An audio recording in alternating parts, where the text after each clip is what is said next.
feeling blue, nothing left to do, my love. And if you're feeling bored,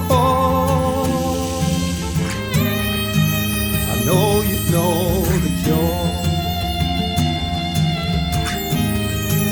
You know the cure. Let's go on an adventure, bop, bop, shoot, bop, bop, bop, yeah. Let's go on forever. Do-do-do-do-do-do. Let's go on an adventure, bop, bop, shoot, bop, bop, bop, yeah. Let's go on together. Do-do-do-do-do-do. Let's go on an adventure.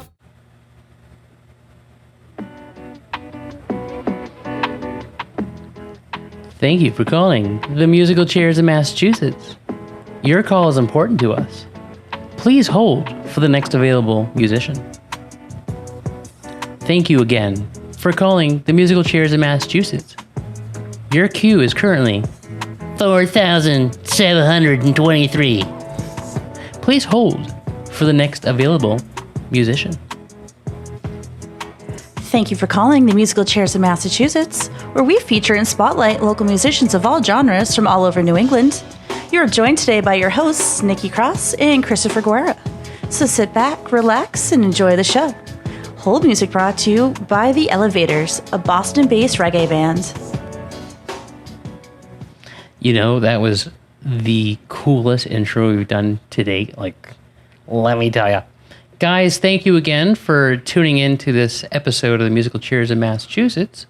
And it's been a while since I've been sitting at this seat, so I decided to wear something other than my usual black shirt. I picked a new color.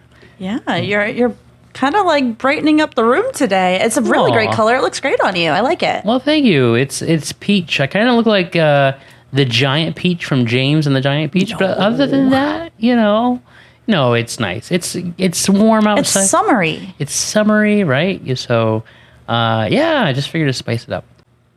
Speaking of James and the Giant Peach, if you remember that story, there's a spider character. Mm-hmm. Well, boy, did I come and find a spider in my situation. Oh, boy. Yeah. So trigger warning, people. Trigger warning. I was, okay, so picture this.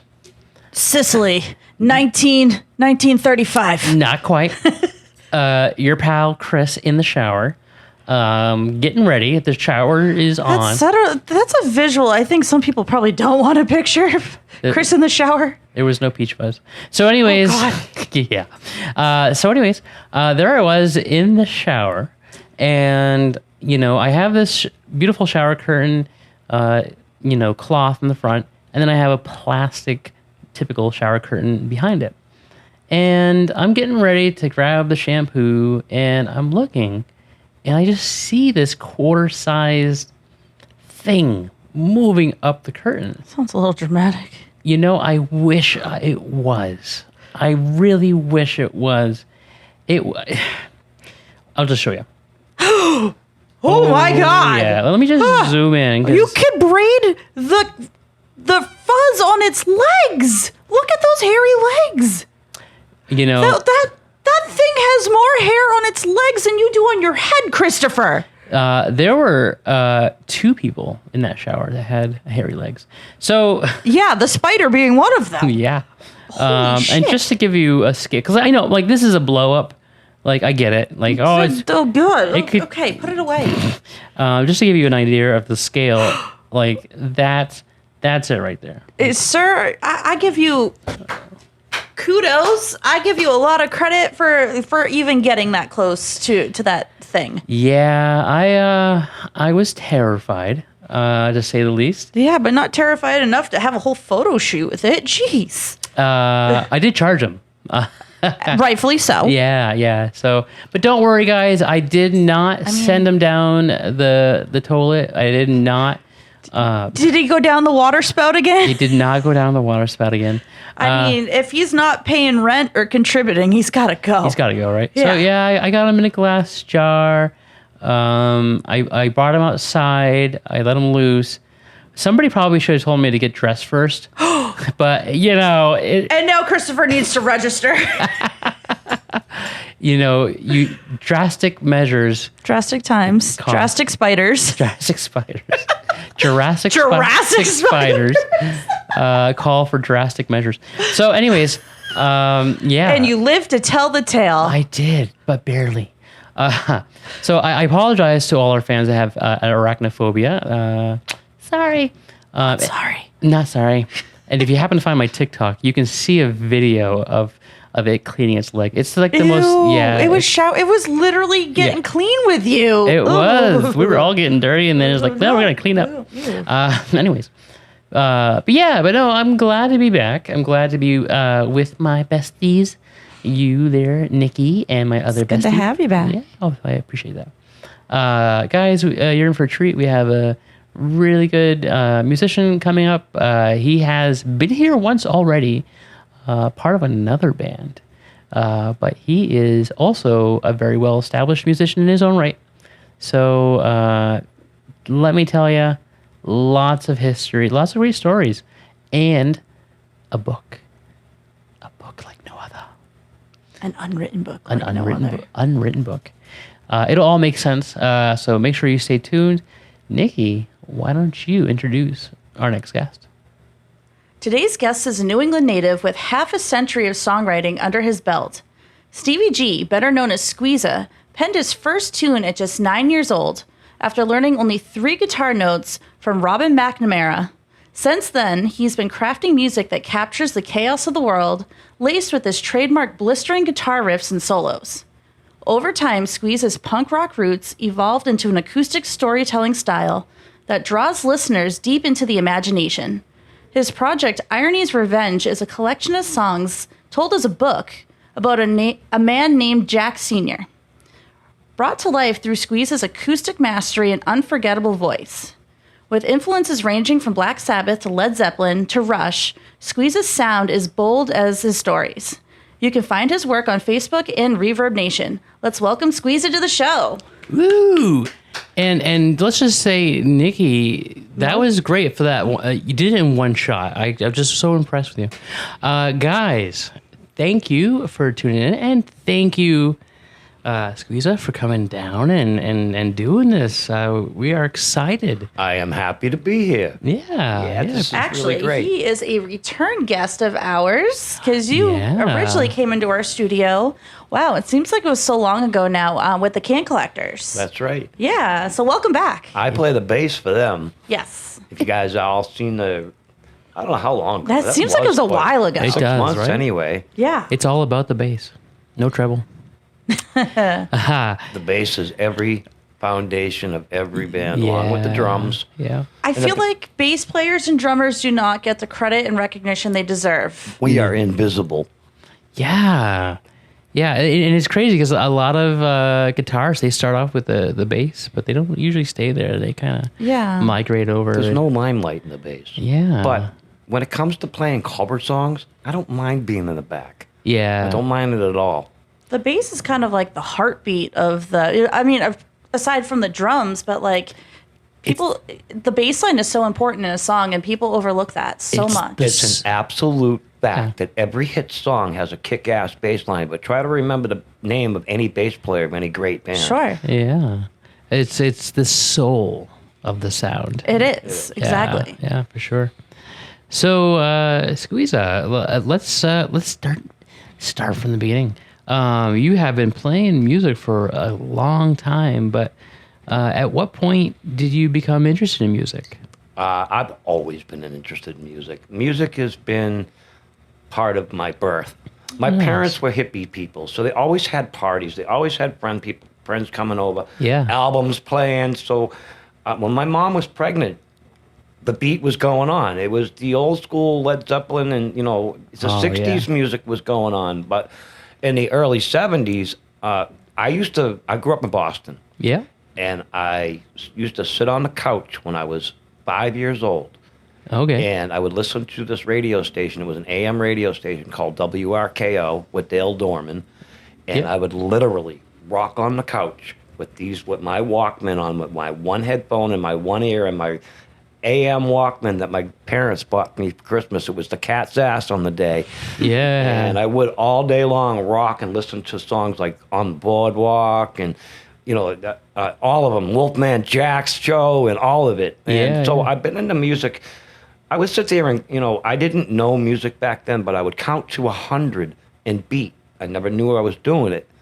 But during the beat, I would go 1, 2, 3, and through the whole song, I'd see how many counts I could go up as and the that just beat. naturally came to you. And it just naturally came to me. And That's cool. when you said earlier in the intro, Robin McNamara taught me my first 3 notes. My mother and his sister were best friends. Oh. They were together inseparably. You couldn't separate these two. So by default, Robin used to come over and visit all the time. Yeah. The story goes, one evening he was over, and I happened to be up, and he was playing his guitar, doing his thing, and he put it down against the couch, and they went outside to do what they were doing. So I walked up, and my mother was sitting in the chair. He was a superstar at this point. Robin was. He had a hit song. Back in the 70s, if you had a hit song, you were something. Yeah. Today you have a hit song, and you really, unless you get a trillion hits, you're not much. Yeah. It's oversaturated these Yes, days. It is yeah, there oversaturated. is too many of us out there. There's no doubt about it. And it's hard to be unique. However, but Robin was unique in his own style, and he had a hit tune, and he had this beautiful Yamaha guitar laying against the couch, and I went up to it, and I went, and my mother smacked my hand. She goes, "That's not yours. Don't touch it." I cried. I went into my room. I was only 9 years old. Oh, wow. I slammed the door. I cried. I laid in my bed, and all of a sudden I heard on my door. Yeah. And I didn't say nothing. I was pissed. My mom smacked me, humiliated me. And it was Robin. And he had this little small plastic string guitar in his hand. Oh. And he goes, "Look." And he tuned it up, got it all nice tuned. He goes, "Learn this. And if you can master that and make it sound perfect just like that, I will give you this Yamaha guitar. Don't tell your mother."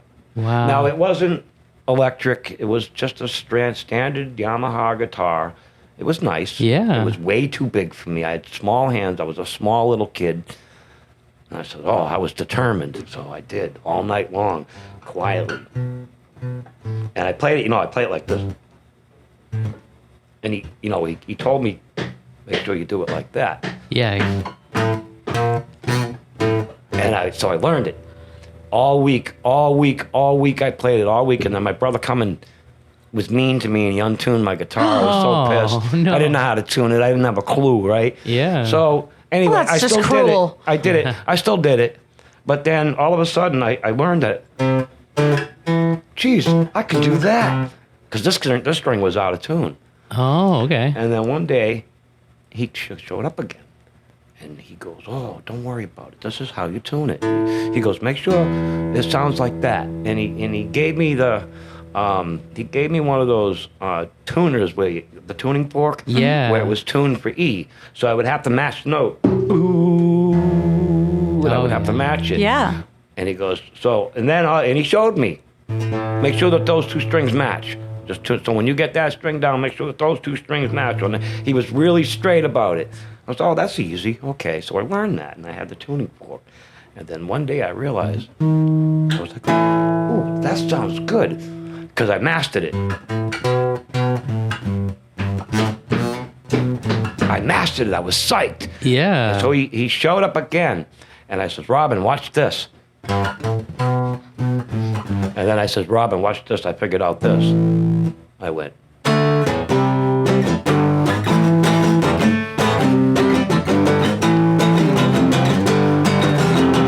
And I said, "I'm learning a song. I'm writing a song."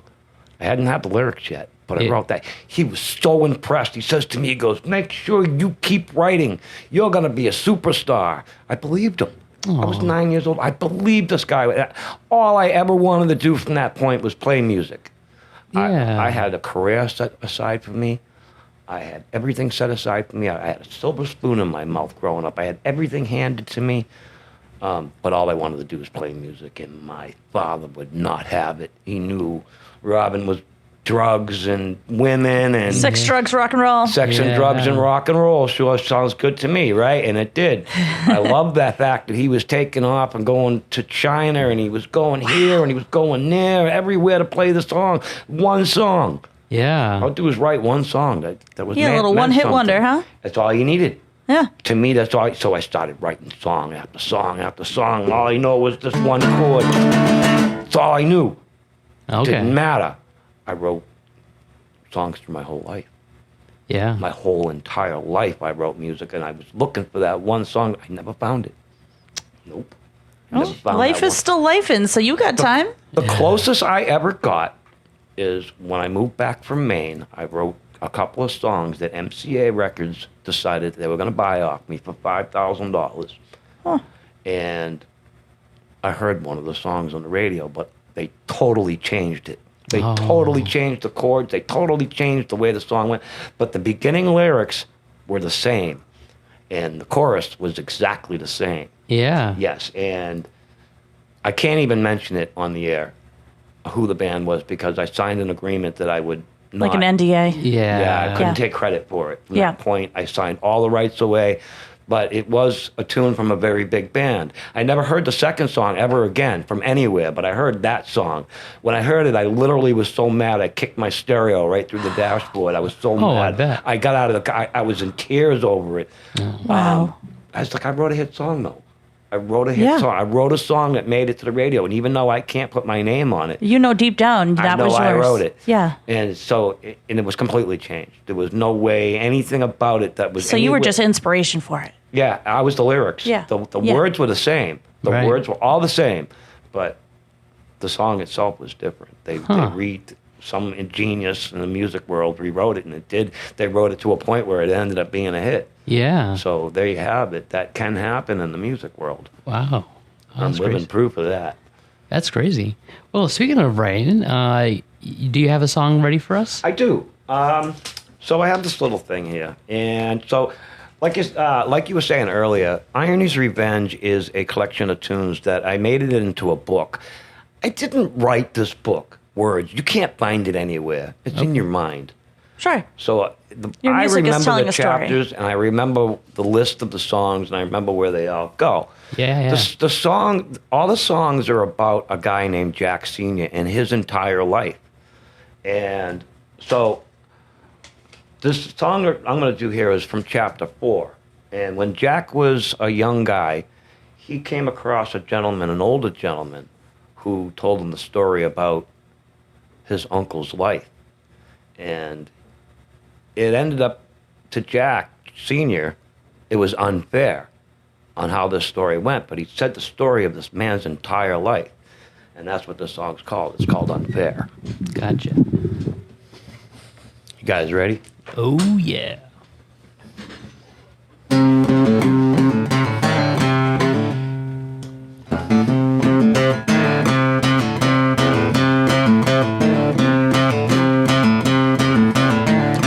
When I was young, life was good. Handed to me, it was all good.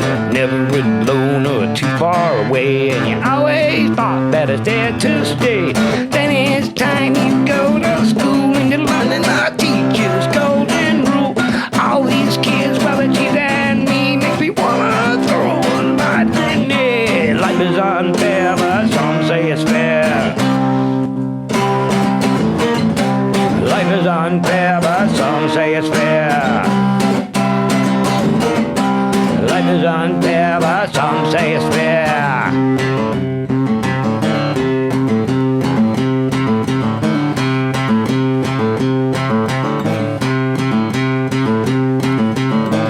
Well, the summers came and life was good. We were hanging with our friends, we were all in the hood, hanging high on rock and roll. And you never thought that the times would go.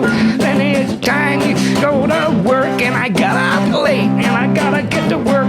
Driving my car just to get there fast, 'cause I know in my mind is that a job won't last. Life is unfair, but some say it's fair. Life is unfair, but some say it's fair.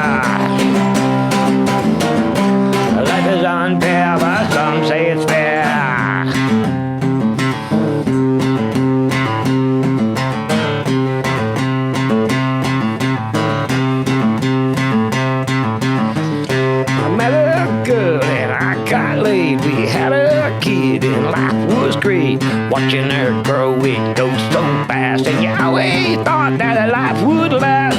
When they died, they were taken away. The pervert blasted, they took them away. Found them dead and tied up and gagged. And I should have known that the lives wouldn't last. Life is unfair, but some say it's fair. Life is unfair, but some say it's fair. Life is unfair, but some say it's fair.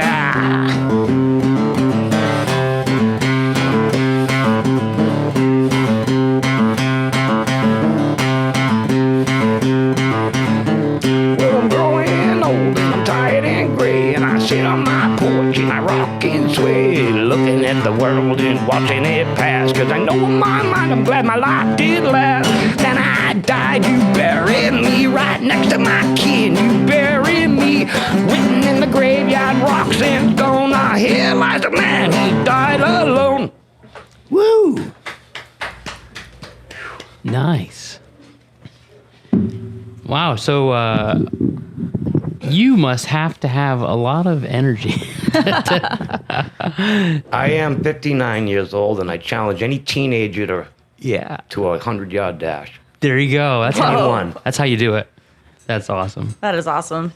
Sweet. I do have a lot of energy. I really do. Yeah. I'm blessed. That's good. That's good though. I don't know if it was from lack of alcohol and drugs in my body through life, or just eating correctly, or I fast, I meditate. Oh, good for you. Yeah. I found my pineal gland. Okay. If anybody knows what that is, and if you don't, look it up. Okay. It is the key to the universe. It is the key to life in itself. Oh, okay. I'll have to check it out. Yeah. Yeah. That's great. So when you write your songs, where do you get the inspiration from? The world. Yeah. The world is an insane place. I'm not playing it today, but I wrote a song about it. It's called Insane. Yeah. Yeah, and it talks about just the general phases of the world, on how people, domestic violence, alcoholism, thievery. It talks about all of it. That first song that on the teaser. On the teaser. Refer back to Facebook for that. Yeah. If you find that's basically a song, about what your parents would tell you when you were a kid. Give you the advice that you need, but some kids just don't get it. Yeah. It's kind of funny you say that, because let me make sure I'm on the right one here. Oh no. Yeah. Never mind. Well, it's always interesting to see how each one of our guests, have or get their motivation, their inspiration for writing their songs. Yeah. But there's definitely a lot of things happening in this world that can definitely help. There's a lot of the life experiences that I've gone through personally. Yeah. Personally, who might say that it influenced some of these songs, but it's mostly stuff that I view. Stuff that I see on the news, stuff that I see in person. And I try not to be a negative person, but I seem to find all the negative in the world. I'm hyper vigilant. I see everything. Yeah. I don't miss a fly going by my window at 75 miles an hour. That's how I notice things. It's a curse. It really is, because I notice everything. And in doing so, you see things that nobody else does. Right. Some things go right by people, and I'll drive by in a car and I'll see a couple having sex on a bench, but I'll see it clearly going by at 40 miles an hour, even though everybody saw it for a split second. I saw the whole thing clearly. Wow. And that's just, it's a curse. It really is, because I see some disturbing things that most people don't. Yeah. Well, I mean, there's a lot of craziness out there for sure, but a lot of it can make for some good music writing. Yeah. Right, a lot of inspiration. Right? Yeah. 99% of the songs that you hear from any artist in the world comes from some kind of trauma or a good event. It could be a good event, but on any given day, someone could write a song about anything. A song sometimes starts out as a poem. Yeah. Sometimes it does. And then all of a sudden, someone puts music to it and it becomes a song. So do you find yourself creating the song first, or do you come up with the lyrics first? My music is not written anywhere. Oh. When I die, my music will die with me. Wow. You can't find my lyrics anywhere. They're not jotted down. Everything that you hear is stuck in my head. That's incredible. That is incredible. Yeah. I mean, you were telling us off camera what you have over 100 songs. Over 100 And you songs. remember all of those verbatim. They're Every just in the single vault. one of them, because it's easy to remember because it means so much to me. Sure. Yeah. Huh. When I write a song, there's something that comes out of my soul. You're literally exposing a weakness of mine. Yeah. And I believe that I'm so strong personally is because I get all of this negative out. A lot of my music is negative. People will tell me, why do you sing about so many negative things? I'm just spitting out all the negative energy out of my body and pumping it into the ground. I mean, that can go for, there's country artists out there that only put out sad songs, it's a or like release. that. Everybody has their something. You can't write a song if your heart's not broken. I'm Sure. sorry. It just doesn't. It's hard to write a song when you're happy. It really Yeah. is. It's a sad reality, but Or it's going to lack depth and emotion. yeah. Yeah. I challenge any artist out there that's hearing my voice right now. Tell me that they wrote a happy song about something that was totally happy all the way through. Because even if you have a happy ending, you have to have a shitty beginning. Can you imagine the guy who wrote "If you're happy and you know it, clap your hands"? Right. Had like a really traumatic first experience that. Well, see, okay, so there's a guy. There was a gentleman right Sorry, there. I'm sorry. sorry, I just. Well, no. The Okay. mental image I have right now. Well, here's the thing about What it. if he never had hands? Oh my! Oh, There's a See, and that's where the sadness comes See? in. There's a that's plot where the twist. if you're sadness- happy and you know it, clap your hands unless you don't have them. Now I'm yeah. just sad. I have no hands to clap. Boy, I might write it soon. I have no hands to have. Why am I so? I'm so happy. There's a plot twist. Oh no! And Wait, that's where the sadness for the song Oh, no. comes in. I've been inspired. Yes. You heard it here, folks. That's right. Oh my God. Next thing you know, on here, me playing a song has something to do with some poor chick that can't clap her hands because she only got wrists. Yeah. Oh man. I tried to buy her a present to cheer her up, but she couldn't Couldn't unwrap open it. Oh no. Oh no. Oh, jeez. Okay, wait. Now we're gonna get the nasty emails from some poor chick that has no hands. No, because she can't type them. It'll just be a Oh voicemail. no, so bad. Lord, forgive us. Okay. So anyway. I already know I'm too far gone, so Oh my gosh. I'm sorry.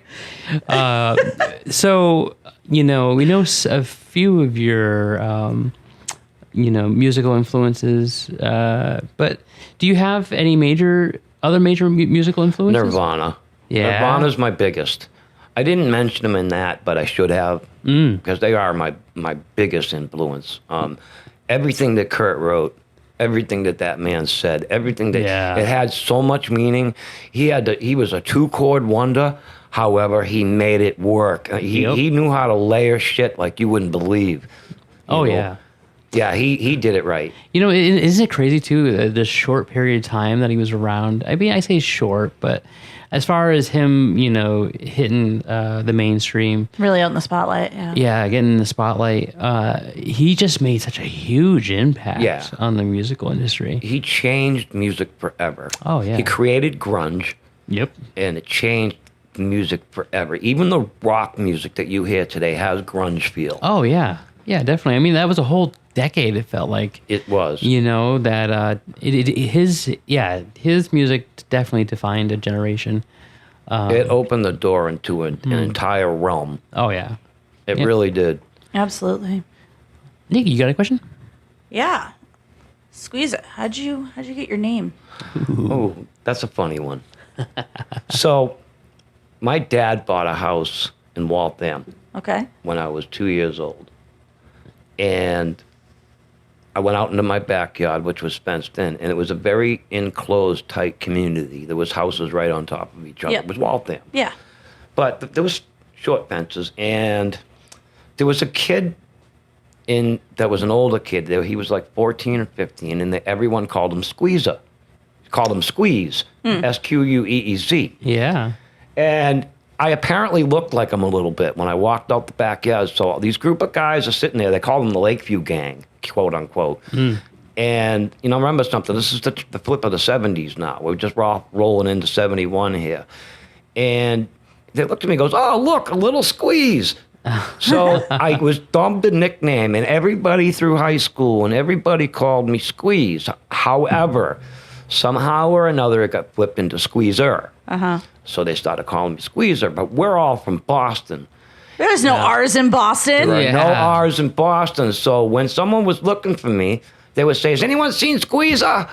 I love it. That's awesome. And that's where it came from. Oh, that's great. I love it. Yeah. Do you have another song for us? I do. I got one for the pot smokers. Oh, they're going to love that. Yes. Marijuana was legal. Mary Jane. Right. In Massachusetts years ago. Yep. So I was inspired to write this particular song. Okay. And in the story of Jack Sr., Jack Sr. was 17 years old, never done any drugs or anything, but he decided to go to his buddy's house at a party. And in the party, they were passing around a bong. Okay. He didn't like that. So he went to the next room and he says, hey, you got anything else besides that bong to smoke? I want to try this stuff. And he said, sit down, relax, let's smoke a J. Okay. And that's what this is called. So what chapter is this? This is chapter 4. I'm sorry, it's chapter 11. Chapter 11. Chapter 11, Smoke a J. It's when Jack was stressed out, went to a party, Yeah. and his friend invited him into the room to try his first J.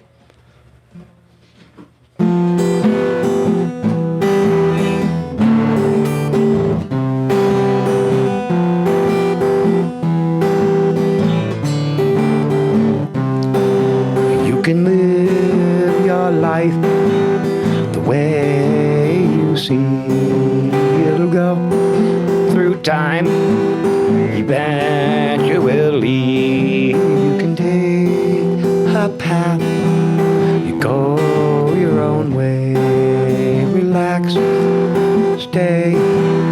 Time to smoke a J. Relax. It's okay. Yeah, I said relax. You can stay. Let's smoke a J. Yeah, I said relax. You can stay. Time to smoke a J. Yeah, I said relax. You can stay. Get a little better now? Here, have another toke.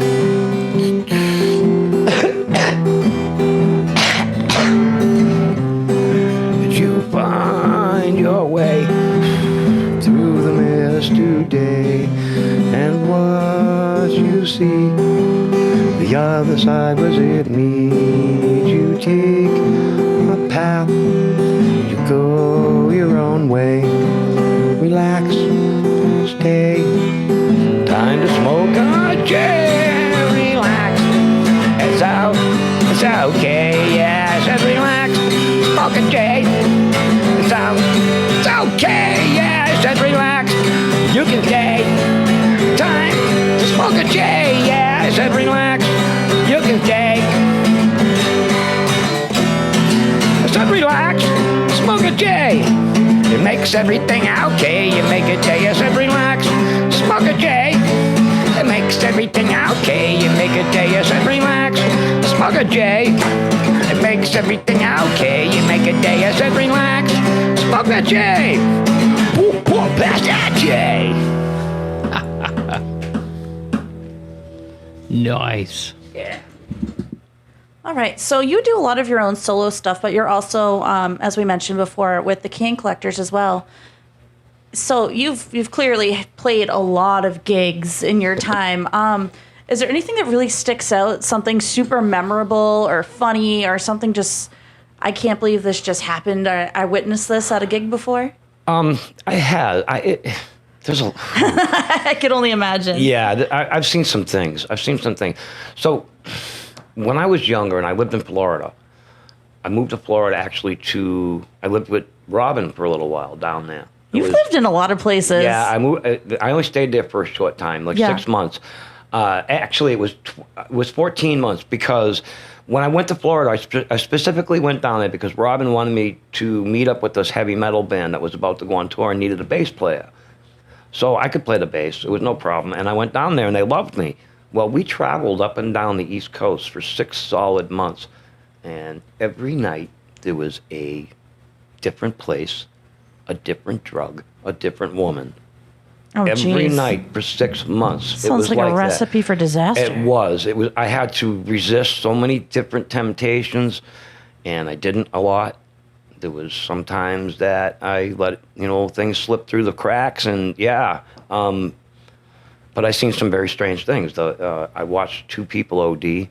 Oh, wow. Craziness, and while we were playing, because I played in a metal band, so there Yeah. was mosh pits going on. There was people doing drugs. Heroin was big back then. Yep. I saw 2 people overdose right in front of me, and while I was on stage, I watched that's one person traumatic. pass Yeah. away while I was right on stage. The craziest thing I ever saw was some guy got his arm cut off because they were in a mosh pit, and he got pushed against a fence that comes slamming down and cut his arm right off. Oh, my That gosh. was the craziest thing I ever seen. Like clean off. Cut it straight off. Wow. Yeah, that was the craziest thing I ever seen. Geez, I'm glad that you're. Yeah. Yikes! Like that's a hands-off situation right there. I was Womp, on. womp, womp, womp. I was on stage. I was playing the bass, and like I said, bass players are invisible. Yeah. So I just kind of creeped back into the back of the speakers and kind of do my thing. And Wow. I was a really shy kid. I was only 19, I think, just turning 20. Yeah, so I was a wow. young kid back then. I was young. I wasn't even cooked yet. But I got to tell you, okay, until this day, that's still my most memorable music. Yeah. Yeah, I can't. In all seriousness, like it's crazy that you would lose a hand in a mosh pit. It's a scenario. Yeah. He got Wow. and it was the craziest thing because it was one of those fences that opened up this way, Yeah. Yeah. and he got pushed into it, and it hit the release. It was like something out of a movie. Oh no. Like Final Destination movies. Exactly. Like Yeah. the elevator or Because something. during the mosh coming pit, he down. got pushed like that really hard, and he fell backwards, and he hit that lever on the way down, and as he fell, it Oh cut, my gosh. and the thing came down hard too, and cut his hand right Well, off. I Couldn't hope. believe it. I hope he made it. You know. Well, he didn't die. No, but I mean. He was obviously around many people, so they all wrapped it up. And the ambulance showed up, put his hand in ice, and Yeah. sent him to the hospital. Yeah, probably. I don't know if they sewed it on or not. I don't know what happened after that. Yikes. But it's funny. I bring it up because I still think about it every so. That was almost Yeah. 38 years ago or some. Well, number. think about it. Like you said, you were just a kid. You just turned like a teenager practically. That's like a core memory for I wasn't you. even old enough to drink yet. Yeah. Yeah. That is like a legit core memory Yeah. made for you. It was nuts. It was nuts because this band was so heavy that mosh pits were people getting black eyes and losing teeth, and it was a normal thing. Still is. Yeah, That's- it was a normal thing, and so it wasn't out of ordinary to see someone fall to the ground. It wasn't out of ordinary to see someone get knocked out. Right. It wasn't. Wow. But to have your hand just clear, taken off. That's a little out of the ordinary for a mosh pit. And I mean, even still to this day, like I know grown adults that just life for whatever reason, baby mama drama, work, whatever. They'll go to metal shows because first of all, the angry, loud, angry music berating them is like therapeutic, but also the fact that I can jump around and I can throw elbows and I won't get in trouble for it. But it's something No. deep down I want to do to somebody, Mosh pits are legal assaults. Yeah. Yeah. Legal assaults. They really are. You can walk up to anybody and knock them out. And Yeah. So funny story. It was at Hampton Beach Casino. Not to make this about myself, but I was at Hampton Beach Casino. Did you see Metallica? Did you see Metallica? We always have to work that into a show somehow. Metallica.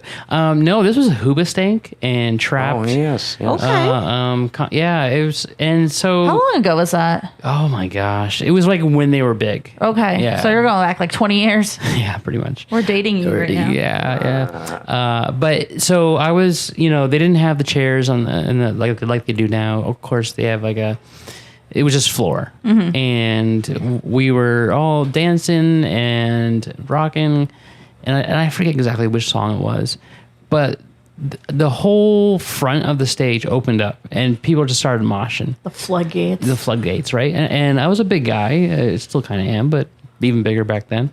And I had this boyfriend and girlfriend. They came up to me. The boyfriend's like, "Can I use you as a shield so I can get my girlfriend out of this?" And I was like, "Sure." And so he grabbed me and used me as a battering ram. It was like, It probably worked good. and it did. Like I got them out of there just peachy keen. Like they were You were fine. the human snowplow. I was. Coming through. Coming through. It worked. So, there's my experience with mosh Yeah. pit.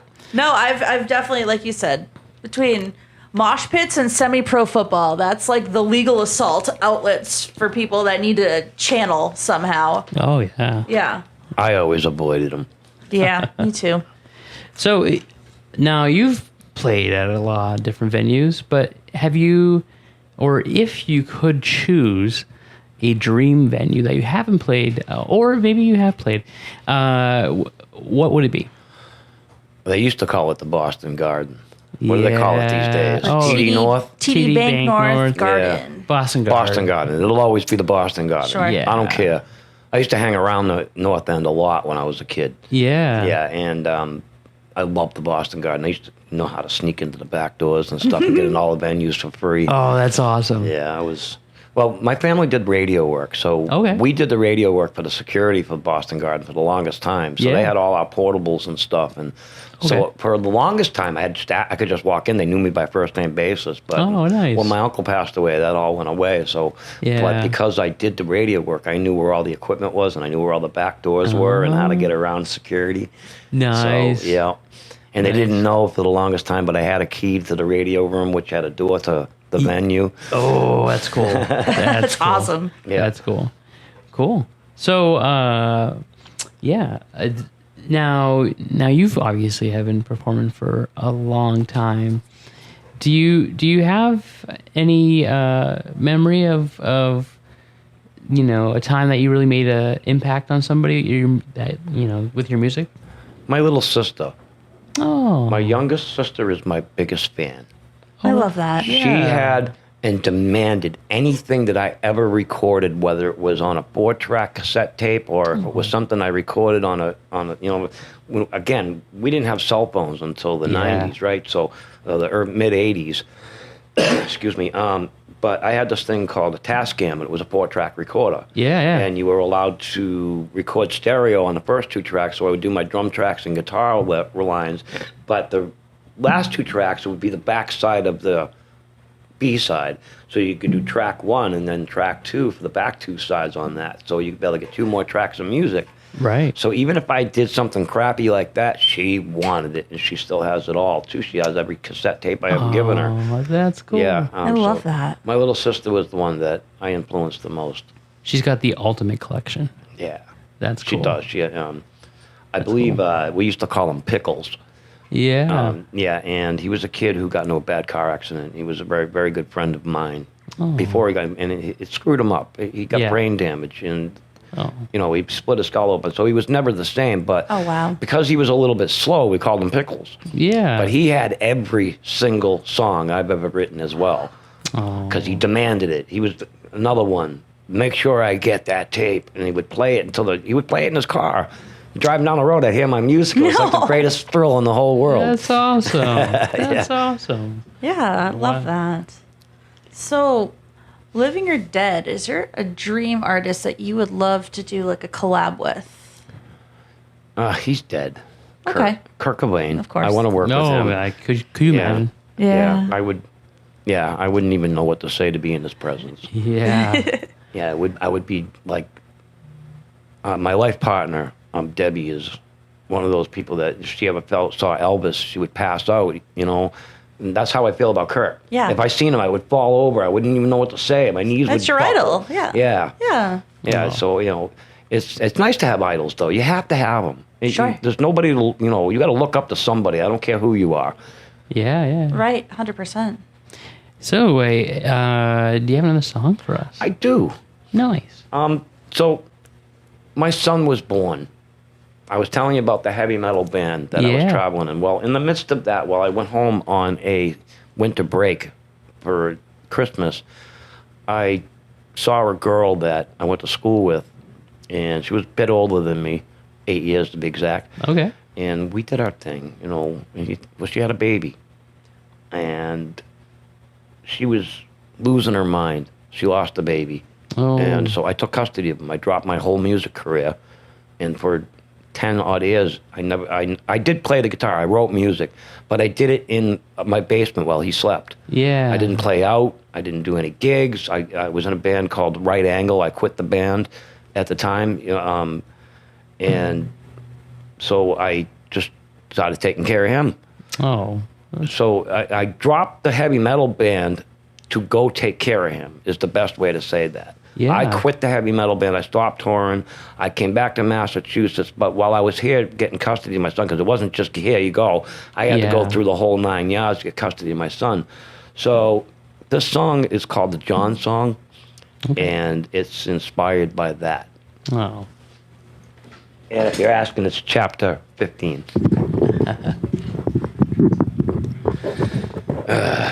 You guys ready? Yeah.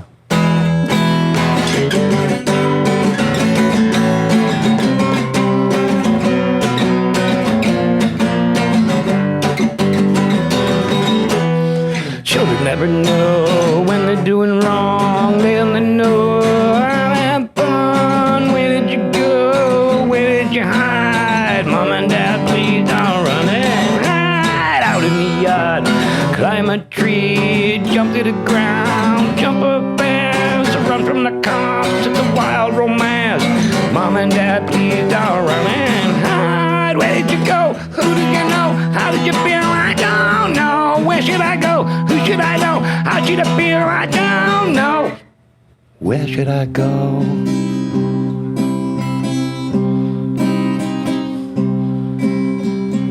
When I'm doing wrong.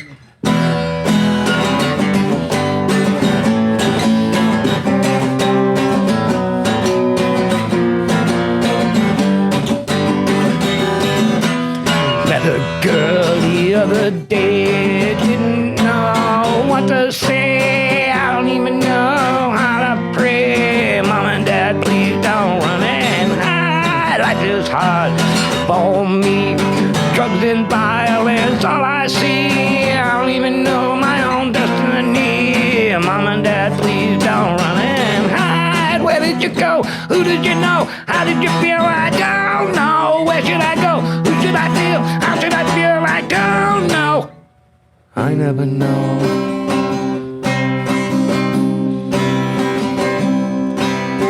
When I'm doing wrong. Woo. Thanks. Yeah, like I said, it's punk music. Yeah. Yeah, I love that riff. Like, do. Because it sounds like Metallica. That's how it does. You think? Yeah. A little bit. That's a compliment, you know. Yeah. Yeah, that's exactly what I thought of. Yeah. Yeah. Because I don't know any Metallica songs. Oh, really? I barely listen to them. What was that, Master of Puppets? Yeah. Yeah, that sounds like Master of Puppets. Yep. Da-da-da-dun. Yeah, exactly. Yeah. That's good though. I like. Well, I wrote that song when I was 22. I don't even Really? think that song was out yet. So Master of Metallica. Puppets took that from you too. Metallica took that from you also. You know, you can't copyright a chord progression. No, you cannot. Even No, if you they can't. did, what am I supposed to say? Right. And You still like chord progression. There's that only so song- many. And that Yeah. song lyrics have nothing to do with Right. Master of Puppets. There's no way that's even close. No. No. But that's just kind of the inspo that I heard, you know, they're very, very similar. I've been told 100 times that something that I wrote sounds like something that someone else wrote. Sure. I think at some point, like, everything's been done. Right. And that's what I say about Christmas music. And Yeah. I say that because I worked retail and I worked, you know, in a hotel for, you know, years. And, you know, from the day after Thanksgiving to New Year's Eve, that's all you freaking hear is, you know, Christmas music. And I'm like, you know, I probably heard 6 different versions of Jingle Bells in a 9-hour span, and it's like there's only so many Christmas songs, But- and there's only so many you can write, and Yeah. like it's the same thing. There's only so many chord progressions, and I have 0 Christmas songs. thank Oh, God. that's good. There you go. And you know, it's the lyrics, it's the story that makes it unique. you know, and it's, you know, whether the song sounds familiar, the experiences that you're writing from only happen to you. Yeah. Exactly. Yeah. Well, and you know, like I said, the book is only in someone's imagination. It means whatever the hell it means to you. Yeah. It doesn't matter what it means to me. The outcome of it is, well, how did it make you feel? Oh, That's the okay. whole point of Irony's Revenge. That's the whole point of everything that I've written is, okay, it made me feel this way, but how does it make you feel? Yes. So, Yep. better yet, how did you come up with the name Irony's Revenge? Life's revenge. Everything's an irony. Right. Everything you see is like, you know, the irony of that. So, like Alanis Morissette said, isn't it ironic? don't Isn't you it think? ironic? Okay, so let me give you an example. Okay, so you walk down the street and you see this guy being crazy, drugged out, blah, blah, blah, blah, blah, blah. And the irony of it is his dad's the mayor. Oh, yeah. Yeah. Okay, Irony's Revenge. That's the revenge taken out on his dad. Because it's tough to be the mayor when your son's the drug addict spilling his mouth on the corner telling Sure. everyone. And you got an image to protect. And, Exactly. yeah. So that would be an example of Irony's Revenge. It's the revenge of irony. That's karma, baby. Okay, karma's real. I don't know Sure. anybody who can hear my voice, okay? If you put negative out into the universe, you will get nothing back. Don't tell me you got bad luck, okay? That's the negative bullshit that you're putting out. Sure. You know, Yeah, you're going to yeah, get yeah. it back. You're going to Right. get it back. Sometimes it's sooner rather than later, but yeah, it'll come back to you. I wholeheartedly and that agree goes with that. just the same for something positive you do. Sure. You're not Yeah. supposed to boast about anything positive you do for someone, but make sure you do something for someone and ask for nothing in return and tell nobody about it. Sure. Yeah, of course. And Be a good I person in can silence. promise you, okay, it will come back fold after fold. Oh, yeah. Yeah, 100%. For sure. Been the recipient of that. I've been, doing my best to be a source of encouragement for people and not expect anything back. And people have been awesome. Just sending the love right back. Yeah. It's awesome. Yeah. But yeah, the world definitely needs more positivity, encouragement, love, and all that. Kindness. Be a good human. Yeah, It yeah. costs nothing. Yeah, exactly. I have an idea of making world peace. Yeah. It's kind of crazy. Yeah. But you get all the world leaders together at one table Yep. and pass a bong around. Ah, They'll all be laughing at each other, have the Yeah. munchies, buy pizza, and be friends. Isn't that also referred to as a peace pipe? It is. Yes. The Indians would. there you go. Well, they put peyote in it, Yeah. But and you would hallucinate. Yeah, but that's what they. But you're right. The reason why they called it a peace pipe is because peyote would bring nothing but the peace Yeah. vibe out. sure. It was its side effect was, I can't hate anything right now. Hey, I'm too fucked up to hate. Yeah, it's just like, yo, Yeah. he slapped me in the face. That's really cool. Well, Squeeza, I really appreciate you coming down here and doing this for us and sharing all these awesome stories and especially your music. We really appreciate it. We got just a sampling of your music abilities when you came down here with the cans. But there's a whole story Right. that you guys have just got a good sampling of. And it's just great to hear it all. Absolutely. Yeah. Do you have any advice that you would give to any aspiring musicians just starting out?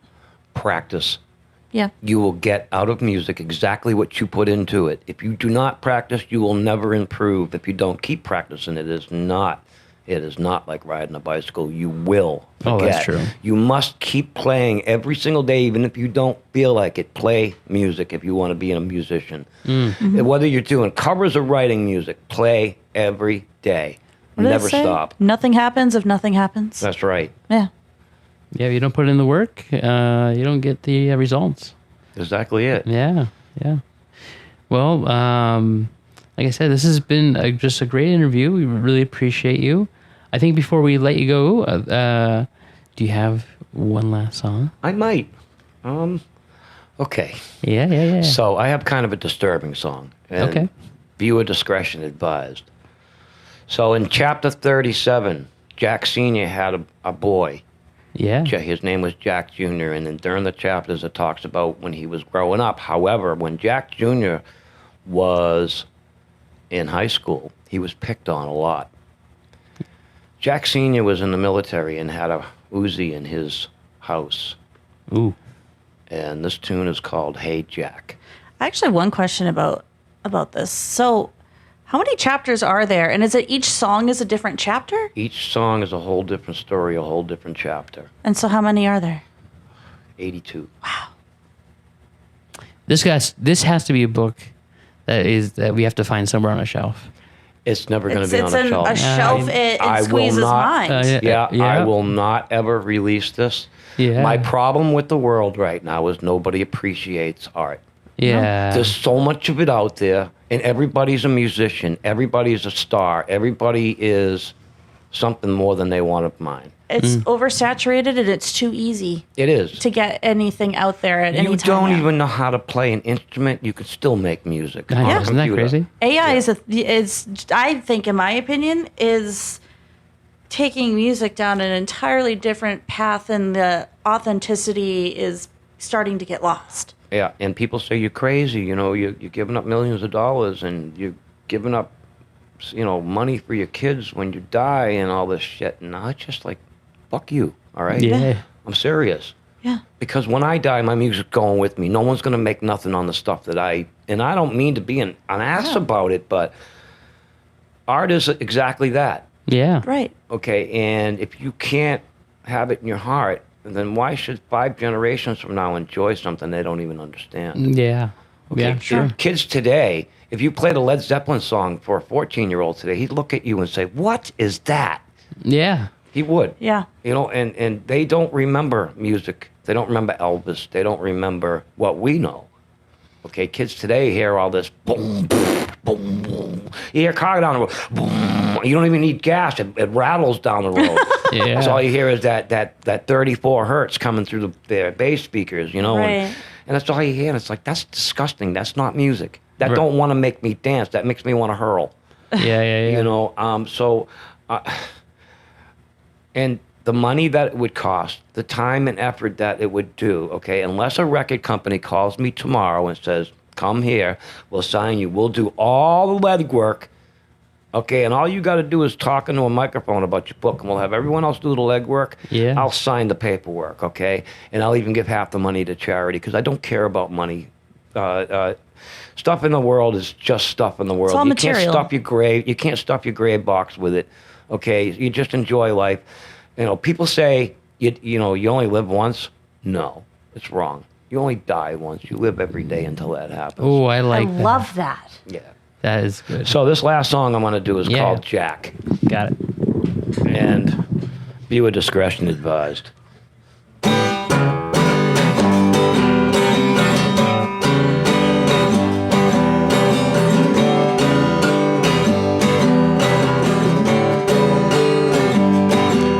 Hey Jack, what did you do? Hey Jack, did you visit that school? Hey Jack, we know what you did. Hey Jack, you went and hurt them kids. Jack, did you steal your dad's Uzi? Oh no, Jack, went and shot up that school. Hey, Jack, did you steal your dad's Uzi? Oh no, Jack, went and hurt them kids.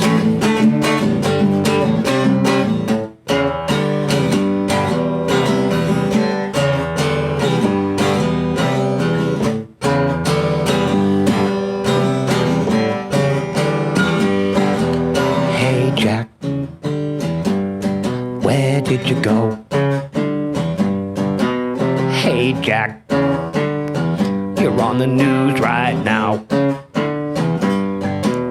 Hey Jack, where did you hide? Hey Jack, you wanted dead or alive?